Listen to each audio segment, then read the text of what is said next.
అయితే పత్తి ఏర్పించిన 3 సార్లు. ఇక మా పత్తి చేను అయితే కంప్లీట్గా అయిపోయింది. ఆడొక్క ఈడొక్క అయింది కానీ పుచ్చు ఉంటుంది.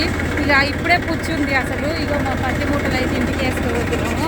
ఇగో మేము 3వసారి పత్తి ఏరినాం అనమాట. 15 మందిని పట్టినాము. ఇంకా కొద్దిగా కొంచెం ఒక 5-6 మునువులు ఉన్నది. ఇక రేపు ఏరుకుంటాము. ఈ మా పక్కన అన్నయ్య వాళ్ళ ఏమంటారు ఆవులు ఎడ్లు వాళ్ళు ఊరికి వెళ్ళి తోలక రమ్మంటే తోలకపోతున్నాము.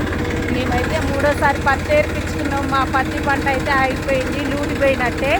ఇంకా తోట ఉంది, పొలం కూడా అయ్యింది కానీ మిషన్లు రావట్లేవు. ఏంటి సామాసు రొడ్లు కదా, ఎట్లయినా 4 నెలల పంట కదా. ఇప్పుడు ఇన్ని రోజులేమో వర్షాలు ఆగినాయి. పోపిద్దామనేసరికి మిషన్లు దొరుకుతలేవు.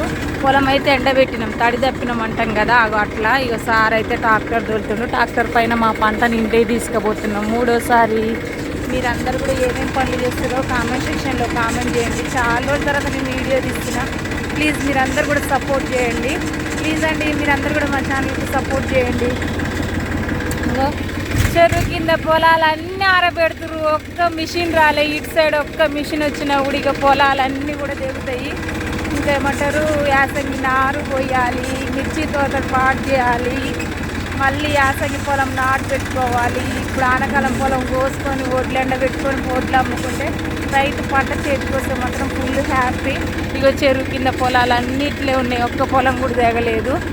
మేమైతే మా పత్తి మూటలు ఇంటికి వేసుకోబోతున్నాము. వర్కర్స్ వచ్చారు 3 రోజులు కూడా. నాతో మొత్తం 15 మంది అయినాము. ఓకేనా. మా